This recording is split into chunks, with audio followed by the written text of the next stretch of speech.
모세의 후계자 여호수아. 민수기 27장 12절에서 23절 말씀입니다.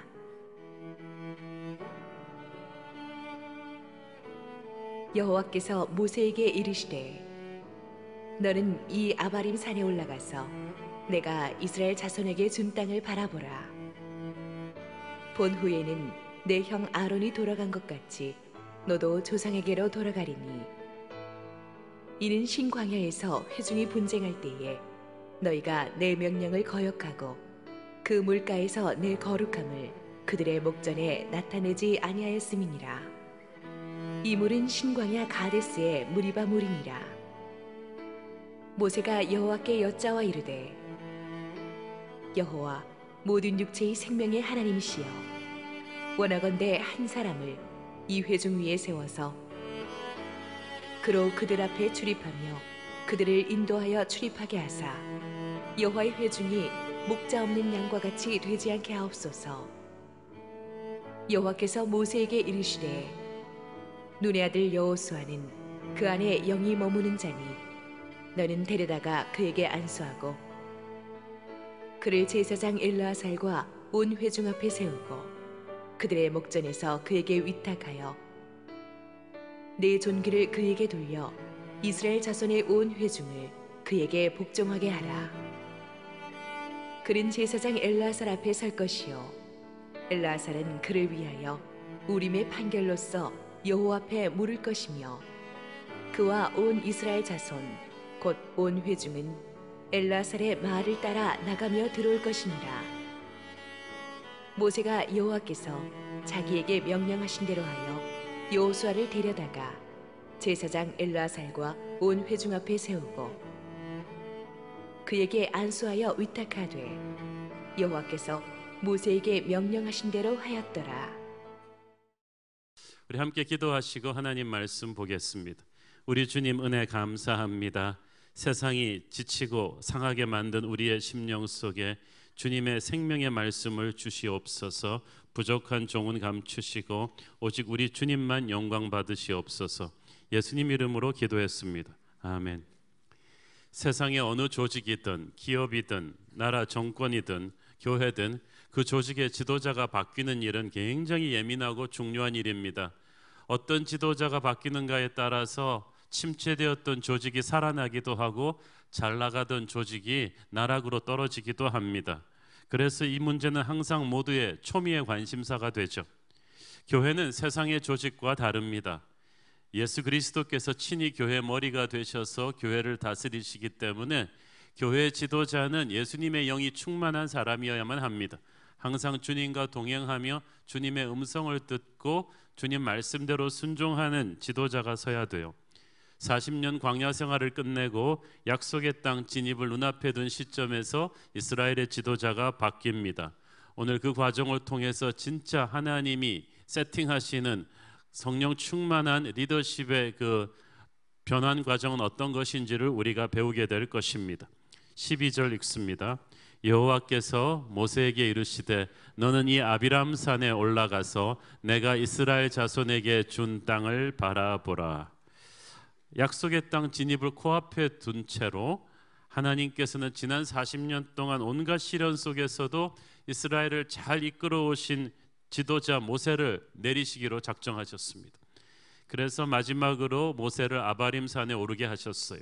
아바림 산은 여리고 맞은편 모압 땅에 있는 높은 산으로서 약속의 땅 전체가 눈에 척 들어오는 곳입니다. 하나님은 거기서 모세가 자기가 직접 들어가지는 못할지라도 이 약속의 땅을 바라보게 하셨습니다. 하나님은 사랑하는 종 모세로 하여금 그의 인생이 결코 헛되지 않았다는 것을 확인시켜 주고 싶으신 것이었습니다. 사실 약속의 땅에 대한 모세의 열망이 얼마나 컸습니까? 40년 동안 그 불평불만 많고 권위에 도전하던 이스라엘 백성들을 아비처럼 품고 그 고생을 하면서 거기까지 이끌어온 모세였습니다.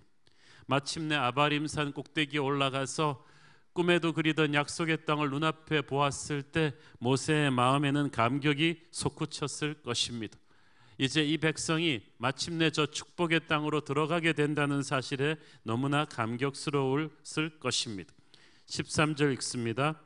본 후에는 내 형 아론이 돌아간 것 같이 너도 조상에게로 돌아가리니.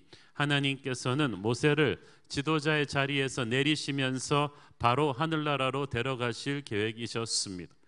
하나님께서는 이미 아론을 하늘나라로 데려가셨고 모세도 곧 아론처럼 하늘나라로 데려가실 것이라고 하십니다. 여러분이 이렇게 돌아가셨습니다라는 말을 사람이 죽었을 때 쓰는 것은 성경적인 말이에요. 우리는 영원한 하늘나라로 돌아가는 것입니다. 우리의 집이 여기가 아니었기 때문에 우리는 세상에서 아무리 잘 살아도 어딘가에 만족이 없는 거예요.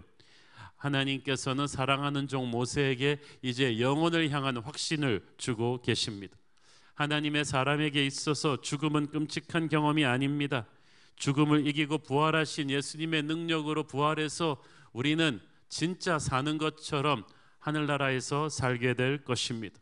하나님은 이제 모세에게 천국을 바라보는 준비를 시키셨습니다.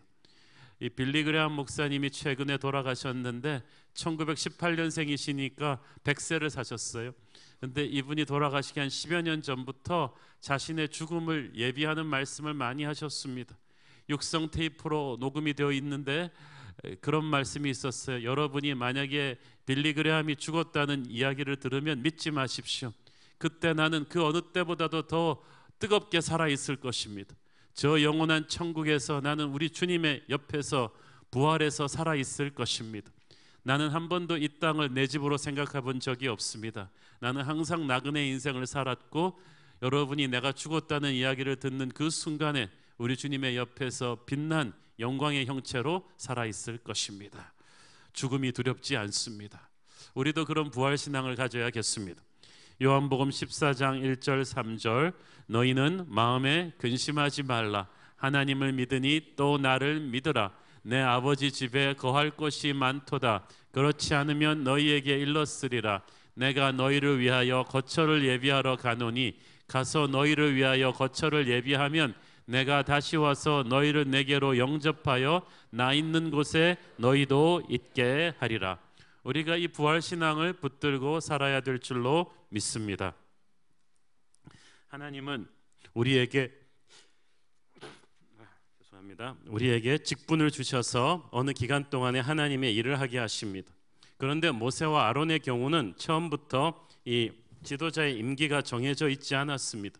다만 오늘 본문에서 나오는 것을 보면은 이 무리바 반석의 물 사건이 민수기 20장에 나오는 무리바 반석의 물 사건이 굉장히 결정적인 계기가 된 것이 분명합니다. 14절 읽습니다. 이는 신광야에서 회중이 분쟁할 때에 너희가 내 명령을 거역하고 그 물가에서 내 거룩함을 그들의 목전에 나타내지 아니하였음이니라.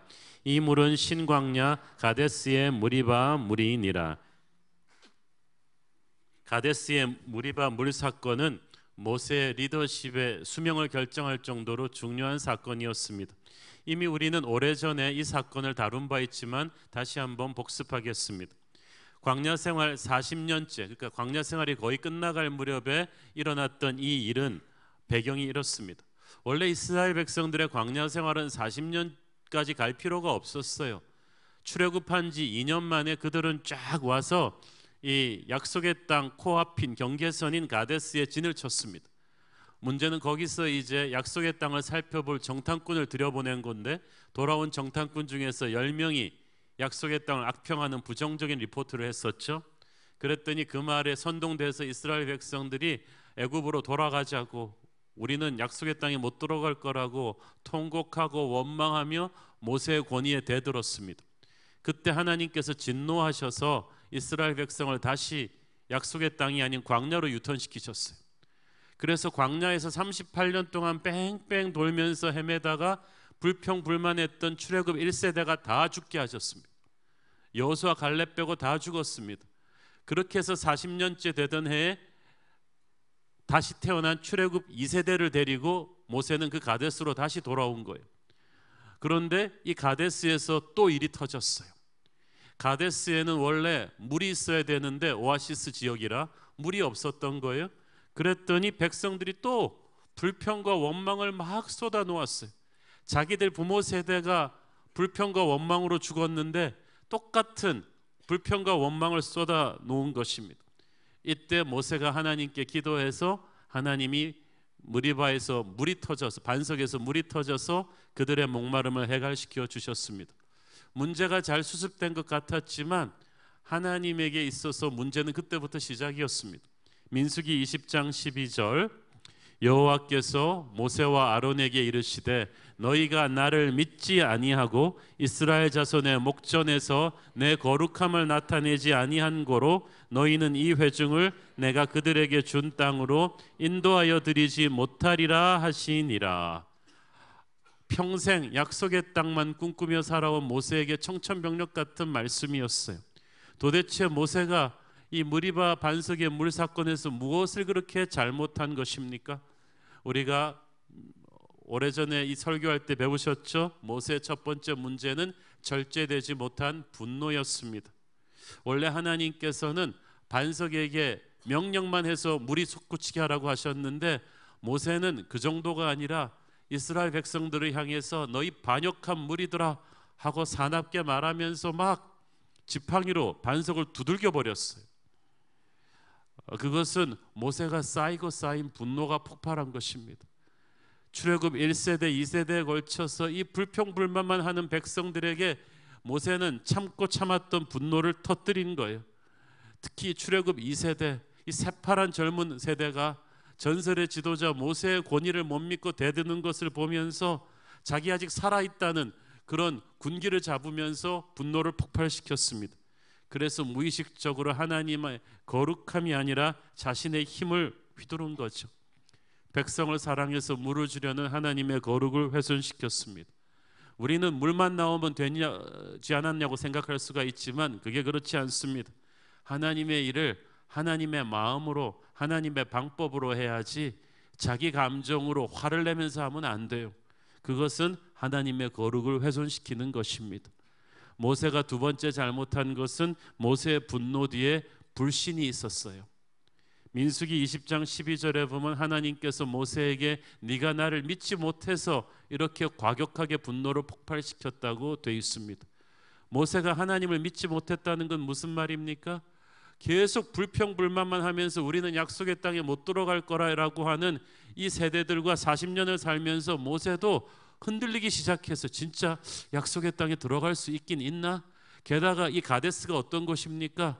38년 전에 이들의 부모 세대가 하나님께 불평과 원망을 해서 하나님이 심판을 내려서 다시 광야로 유턴한 바로 거기에요.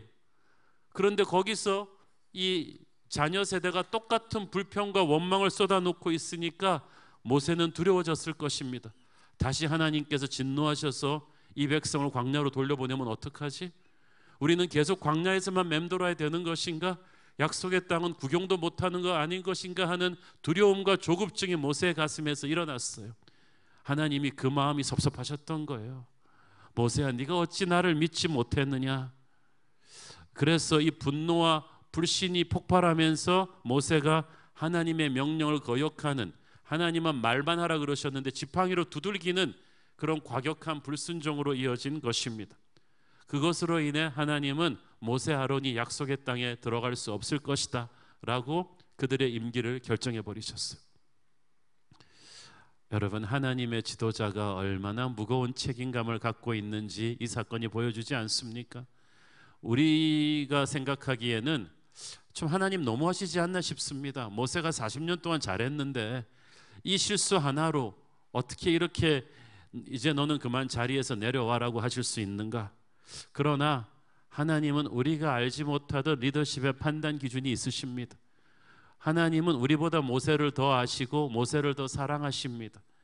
백성들도 더 아시고 더 사랑하십니다. 하나님이 판단하셨다면 우리는 그 결정을 존중해야 됩니다. 사실 인간적으로 생각할 때 하나님의 때를 받아들인다는 것은 쉬운 것이 아닙니다.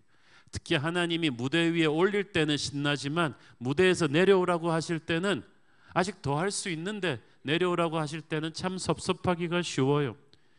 그 고생하면서 40년 동안 모세가 여기까지 이끌고 왔잖아요. 그리고 이 시점에도 모세는 늙었지만 아직도 기력이 정정했습니다. 신명기 34장 7절을 보세요. 모세가 죽을 때 나이 120세였으나 그의 눈이 흐리지 아니하였고 기력이 쇠하지 아니하였더라.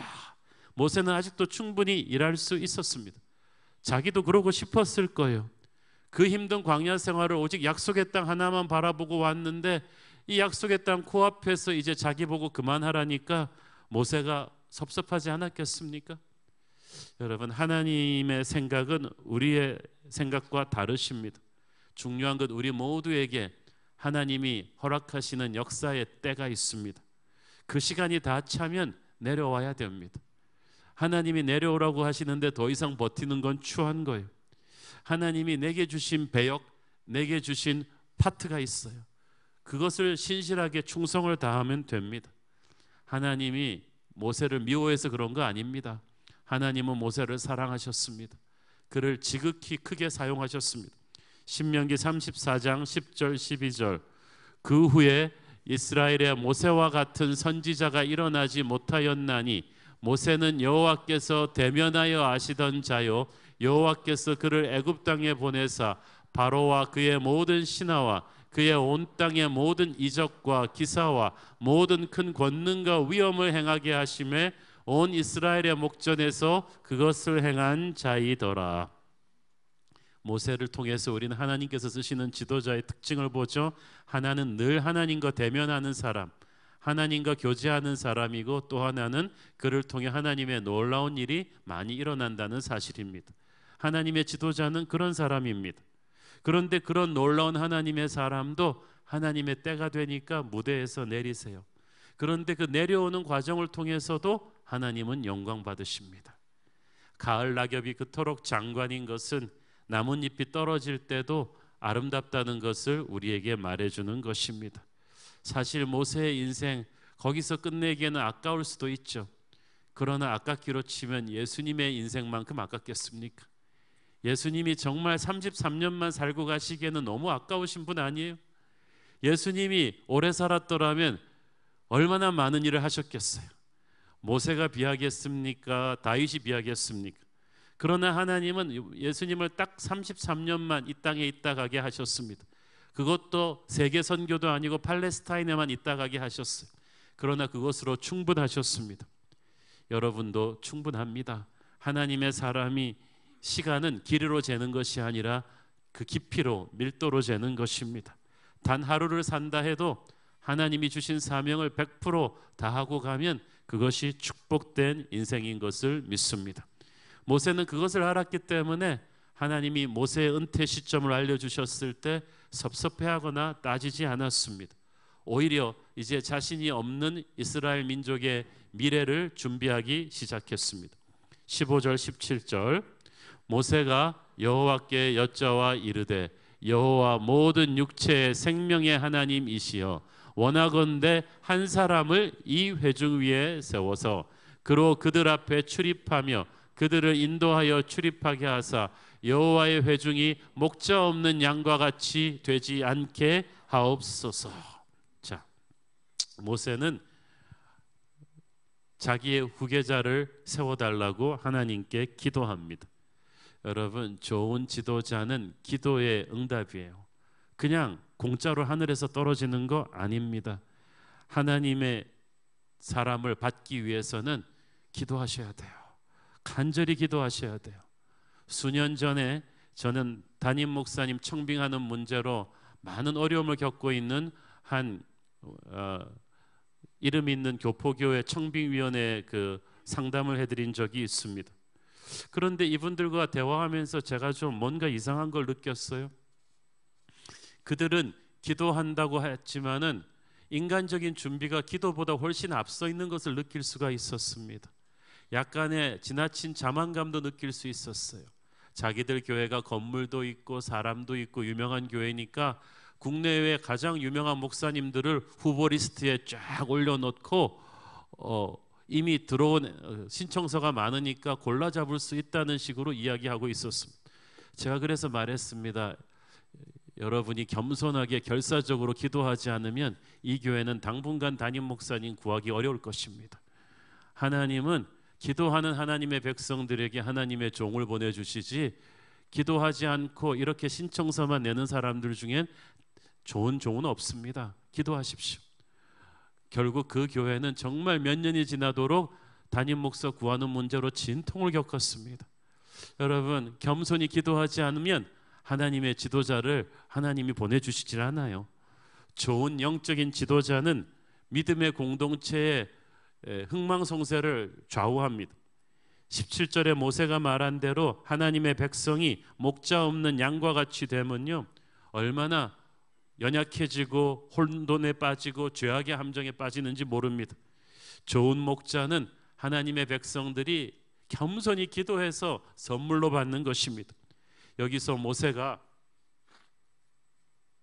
자기가 생각한 후보자 리스트를 하나님에게 드리지 않았습니다. 이 중에서 골라주세요 하시지 않았습니다. 모세도 마음에는 누가 있었을지 모르겠지만 완전히 백지장 상태에서 모든 결정을 하나님께 위임했습니다. 그런 유명한 지도자 모세라 해도 결정권이 없었어요. 99% 인간적인 확신이 있다 해도 마지막 결정을 하나님이 하시는데 하나님이 직접 여호수아의 이름을 불러서 선택하셨습니다. 에레미야서 3장 15절 말씀, 내가 또 내 마음에 합한 목자들을 너희에게 주리니 그들이 지식과 명철로 너희를 양육하리라. 내 마음에 합한 목자들을 주겠다고 하셨어요. 자, 하나님이 마음에 합한 사람, 하나님이 준비하신 새 지도자 여호수아는 어떤 사람이었습니까? 18절 읽습니다. 여호와께서 모세에게 이르시되 눈의 아들 여호수아는 그 안에 영이 머무는 자니 너는 데려다가 그에게 안수하고. 하나님께서 여호수아를 가르쳐 말씀하시기를 그 안에 영이 머무는 자다. 그러니까 성령 충만한 사람이라는 이야기죠. 모세가 안수하기 전에 이미 여호수아는 성령 충만한 사람이었습니다. 어떻게 그렇게 성령 충만한 사람이 되었는가? 출애굽기 민수기를 쭉 읽어보면 하나님께서는 일찌감치 모세가 하나님을 대면하며 교제할 때마다 여호수아가 거기서 수행하게 하셨던 것을 알 수가 있어요. 하나님의 사람의 기름 부으심은 그냥 하루아침에 생기는 것이 아니라 예배를 통해서 그 안에 쌓이는 것입니다. 하나님을 많이 만나는 사람, 기도의 자리에 항상 있는 사람은 성령의 충만함이 강렬합니다. 좋은 지도자 옆에서 하나님을 함께 예배하다가 그 영성에 전염되는 거예요. 여호수아는 모세가 항상 하나님을 예배하는 곳에 함께 있었어요. 출애굽기 33장 11절, 사람이 자기의 친구와 이야기함 같이 여호와께서는 모세와 대면하여 말씀하시며 모세는 진으로 돌아오나 눈의 아들 젊은 수종자 여호수아는 회막을 떠나지 아니하니라. 모세가 항상 하나님이 임재하는 회막 앞에 가서 예배하고 기도했죠. 그러면 항상 여호수아가 따라갔는데 중요한 거는 모세가 깊이 있게 예배하고 나서 지쳐서 집으로 돌아온 뒤에도 여호수아는 회막을 떠나지 않았어요. 그러니까 여호수아는 존경했던 모세와 함께 하려는 마음보다는 하나님을 알려는 마음이 더 강렬했다는 뜻이죠. 여호수아는 모세를 섬겼지만 모세를 하나님으로 섬기진 않았어요. 여호수아는 모세의 하나님을 바라보았어요. 그러니까 훌륭한 사람이죠. 모세를 따라서 예배 자리에 같이 있는 것을 귀찮은 의무나 일로 생각하지 않고 영광과 기쁨으로 여겼습니다. 그렇게 오랜 세월 모세 옆에서, 아니 모세보다 더 오랜 예배를 통해서 축적된 영성이 여호수아에게 있었어요. 그러니까 그는 일찍부터 성령 충만했던 거예요. 그러니까 그는 가나안 땅을 보고 온 다른 부정적인 열정탐꾼과는 다른 담대한 믿음의 선포를 할 수가 있었습니다. 성령 충만한 예배자, 그것이 하나님이 귀하게 쓰실 영적 지도자의 필수 조건인 줄로 믿습니다. 하나님의 성령으로 충만하지 않고는 하나님의 백성을 이끌 수가 없어요. 하나님께서는 70인의 장로를 세워서 모세를 돕게 하실 때도 반드시 성령을 부어주셨습니다. 민수기 11장 17절을 보십시오. 내가 강림하여 거기서 너와 말하고 네게 임한 영을 그들에게도 임하게 하리니 그들이 너와 함께 백성의 짐을 담당하고 너 혼자 담당하지 아니하리라. 네게 임한 영을, 모세에게 임한 영을 70장로들에게도 부어주어서 같이 하나님의 일을 할 것이라고 했어요. 그리고 여호수아에게도 그 영을 부어줄 것이라고 했어요. 여러분, 영적 리더십의 공통분모는 성령의 기름 부으심이에요. 성령 충만한 사람들끼리는 팀워크가 잘 돼요. 그러니까 모세와 70장로와 여호수아는 서로 싸울 일이 없어요. 한 성령으로 충만했기 때문입니다. 하나님은 사명을 주신 자에게 성령을 부어주십니다. 성령을 받아야 하나님의 사명을 감당할 능력과 지혜와 기름 부으심이 생기는 거예요. 성령 받은 사람은 달라요. 기도가 다르고 지혜가 다르고 사람 대하는 것이 다릅니다. 하나님의 영이 사람에게 임할 때 그는 비로소 하나님의 일을 하게 됩니다. 모세와 여호수아는 평범한 사람이었지만 성령으로 기름 부으심을 받고 나니까 위대한 하나님의 일을 할 수가 있었어요. 사실 모세와 같이 큰 지도자 뒤를 잇는 것은 누구에게나 부담이었을 것입니다. 그러나 그 압박감을 여호수아는 성령이 주시는 담대함으로 이겨낼 수 있었죠. 하나님은 지도자를 세울 때 반드시 성령을 부어주시는 줄을 믿습니다. 또 여러분이 하나님의 쓰임받는 지도자가 되고 싶다면 늘 성령 충만하십시오. 늘 예배의 자리에서 성령의 충만함으로 머물러 있다면 하나님은 여러분을 쓰실 거예요. 이제 하나님께서는 모세로 하여금 그 영적인 권위를 여호수아에게 위탁하게 합니다. 19절 20절 그를 제사장 엘르아살과 온 회중 앞에 세우고 그들의 목전에서 그에게 위탁하여 네 존귀를 그에게 돌려 이스라엘 자손의 온 회중을 그에게 복종하게 하라. 이 모세는 모든 백성들이 보는 앞에서 여호수아를 새 지도자로 세워야만 했습니다. 모두가 보는 앞에서 공개적으로 세워야 나중에 뒷말이 없거든요. 이스라엘 자손의 온 회중을 그에게 복종하게 하라. 새 리더를 세웠는데 순종하지 않으면 큰일이잖아요. 그래서 모세가 살아있을 때 여호수아에게 순종하는 것을 백성들에게 가르쳐야만 했어요. 하나님이 세우신 지도자라는 확신이 들면 여러분이 그를 순종해 주셔야 합니다. 그가 위대해서가 아니라 그에게 하나님의 권위가 있기 때문이에요. 그를 권위를 하나님이 주신 것이기 때문에 그가 하나님 앞에 엎드려 있는 한 여러분은 그를 순종해 주셔야 합니다. 이것이 하나님의 공동체가 세상 조직과 다른 점입니다. 20절을 보니까 네 존귀를 그에게 돌려라고 했죠. Give him some of your authority. 네 권위를 나누어 주라고 했는데 더 엄밀하게 번역하면 너의 권위를 점진적으로 그에게 이양해 주라는 것입니다. 그렇게 해서 백성들이 여호수아를 따르는 법을 서서히 배울 수 있도록 권위를 지금부터 위임해 주기 시작하라는 뜻입니다. 그래서 완전한 리더십 트랜스퍼가 이루어지기 전에 리더십 인턴 과정을 먼저 한번 거쳐보는 거죠. 많은 권위를 나누어 줘가지고. 근데 이미 하나님은 일찌감치 모세로 하여금 여호수아에게 이 권위를 이양해 주는 것을 시키셨어요. 오래전에 여호수아가 첫 무대에 서게 된 것은 여호수아가 45살 때쯤에 아멜렉과의 대전투에서 모세가 여호수아를 총사령관으로 세웠을 때였어요. 그때 기억나십니까? 그래서 여호수아가 총사령관으로 나가고 여호수아는 평생 처음이요. 갑자기 무대 센터에 쓴 거예요. 그리고 모세는 아론과 홀의 도움을 받아서 뒤에 산 꼭대기 위에서 손을 펴고 중보 기도를 했죠. 그때 아멜렉과의 전투는 치열했습니다. 그 보통 사나운 군대가 아니었어요. 그래서 그냥 수도 없이 밀고 밀리는 아주 일체의 그런 치열한 공방을 한 거예요. 그러면은 여호수아를 위해서 모세와 아론과 홀이 뒤에서 엄청난 기도로 백업을 하면서 격려를 합니다. 기도는요, 하늘나라 천군 천사들을 일깨워서 깨우는 거대한 응원의 함성과도 같은 거예요. 그래서 여호수아가 밀릴만 하면 여호수아 힘을 내. 할 수 있어, 할 수 있어, 가야 돼, 할 수 있어, 가야 돼, 영미 그러면서 여호수아를 막 밀어붙이는 거죠. 그러면 여호수아는 그 영적인 힘을 받고 계속해서 싸워보는 연습을 한 거예요. 이 선임 지도자가 다음 세대 지도자를 세울 때 권위를 이양해 주면서 위에서 기도해 주고 격려해 주고 영적으로 밀어줘야 돼요. 그래서 마침내 전투가 승리로 끝났을 때 하나님께서 중요한 말씀을 모세에게 하시죠. 출애굽기 17장 14절 여호와께서 모세에게 이르시되 이것을 책에 기록하여 기념하게 하고 여호수아의 귀에 외워 들리라. 내가 아멜렉을 없이 하여 천하에서 기억도 못하게 하리라.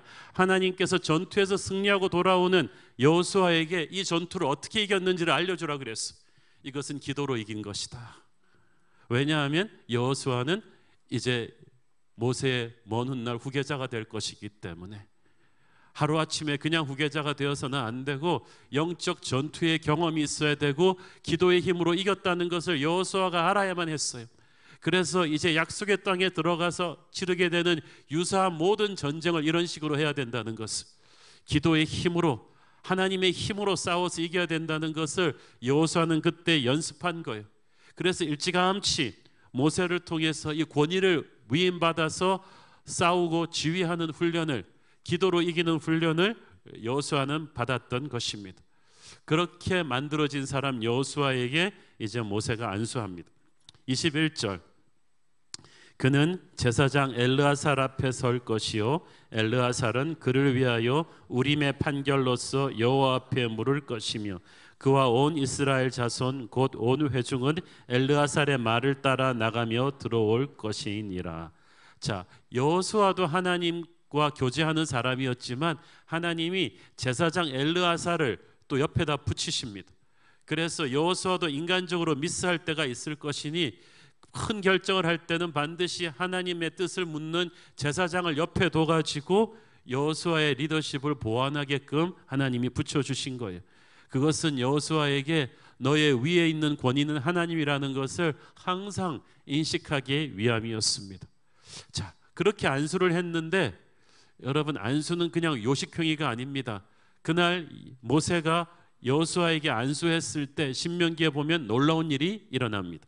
신명기 34장 9절, 모세가 눈의 아들 여호수아에게 안수하였으므로 그에게 지혜의 영이 충만하니 이스라엘 자손이 여호와께서 모세에게 명령하신 대로 여호수아의 말을 순종하였더라.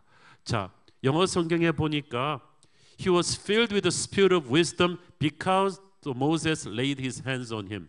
모세가 안수하였기 때문에 여호수아에게 지혜의 영이 임했다고 되어 있어요. 자, 모세는 이미 성령 충만한 사람 여호수아에게 안수하고 있어요. 여호수아는 이미 만들어진 사람이기 때문에 더 이상 갖출 게 없는 것 같은데 아니었어요. 안수하는 순간 또 그에게 지혜의 영이 임한 거예요. 여러분, 항상 우리는 끊임없이 성령의 기름 부으심을 받을 필요가 있습니다. 출애굽하면서 광야 생활로 이스라엘을 이끄는 모세에게 필요한 성령의 능력이 있는가 하면 이제 이스라엘 백성을 이끌고 약속의 땅으로 들어가야 되는 여호수아에게 요구되는 능력은 또 달라요. 아날로그 시대에 필요한 기술이 있는가 하면 디지털 시대에 필요한 기술이 다르듯이, 아브라함에게 주신 능력과 요셉에게 주신 능력이 다르듯이 모세에게 주신 지혜와 능력과 또 다른 차원의 지혜와 능력이 여호수아에게는 필요했어요.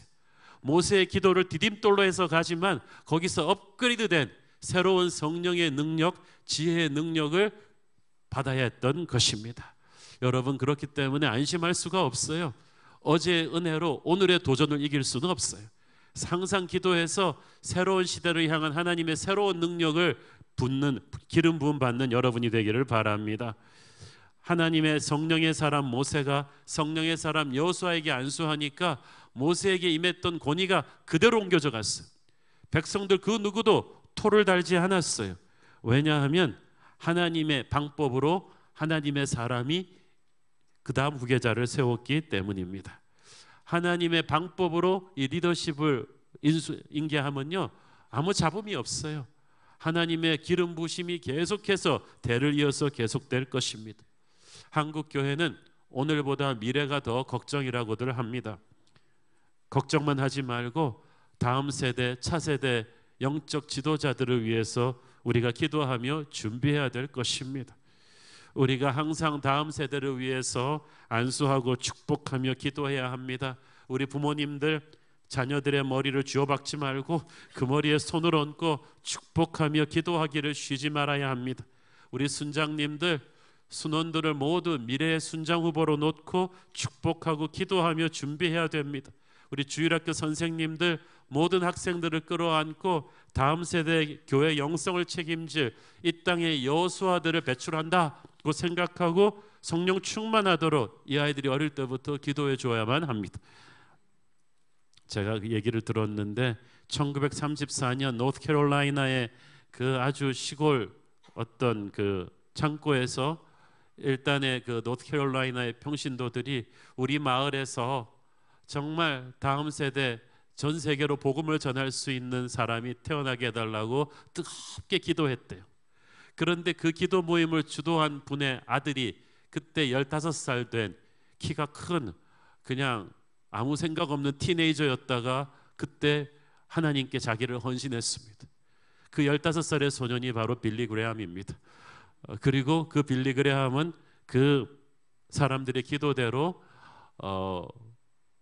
2억 명이 넘는 사람들에게 186개국을 다니면서 복음을 전하는 금세기 최고의 복음 전도자가 되었습니다.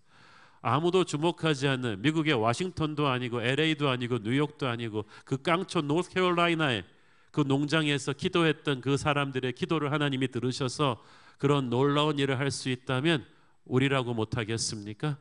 저는 우리 새로운 교회 뉴젠 주일학교에서 다음 세대 빌리 그레함이 나오고 윌리엄 윌버포스 이 시대 다니엘 느헤미야 한옥 목사보다 훨씬 뛰어난 차세대 목회자가 나오기를 축원합니다. 그 일을 위해서 우리가 지금부터 기도로 준비해야 될 것입니다. 하루아침에 인물이 만들어지는 게 아니거든요. 여러분, 교회 지도자는 학벌로 지위로 만들어지는 것이 아닙니다. 교회 지도자는 성령 충만해야 돼요. 여호수아처럼 어릴 때부터 하나님의 사람, 그런 영적인 어른과 함께 하나님께 기도하는 습관이 붙인 사람이라 해야 돼요. 그래서 어렸을 때부터 이 아이가 하나님의 생각, 하나님의 마음을 품고 자라야만 합니다. 그런 그에게 하나님의 영이 부어져서 지혜와 능력과 인품이 가득 찰 때 사람들을 이끌고 나갈 수 있는 거룩한 권위가 생길 것입니다. 여러분, 세상에 영원한 것은 없습니다. 사람도 조직도 업적도 다 지나갈 거예요. 오직 하나님만이 영원하십니다. 한옥 목사도 언젠가는 은퇴를 하겠죠. 근데 중요한 것은 하나님께서 계속 하나님의 영을 새로운 세대에게 부어주셔서 하나님의 일이 계속 이어지게 하신다는 사실입니다. 모세도 하나님의 영이 충만한 사람, 그보다 40살 어린 여호수아도 하나님의 영이 충만한 사람, 세대를 초월한 성령의 기름 부심이 계속되고 있는 한 하나님의 나라는 계속될 것입니다. 저와 여러분 모두가 성령 충만한 사람 되기를 바라고 반드시 우리 다음 세대의 부흥이 우리보다 더 뜨겁기를 우리는 축원하는 것입니다. 우리 모두에게 성령을 부어 주시옵소서. 기도하겠습니다. 사랑의 아버지, 은혜를 감사합니다. 성령의 사람 모세, 그의 손에 의해서 하나님이 만드신 성령의 사람 여호수아, 그런 아름다운 리더십의 재생산이 우리 새로운 교회 안에서도 끊임없이 일어나게 하여 주옵소서. 우리의 차세대 안에 한국 땅을 깨우고 열방을 향해 복음을 전하는 다음 세대 빌리 그레함 같은 인물들이 많이 태어나게 하여 주옵소서. 예수님 이름으로 기도했습니다. 아멘.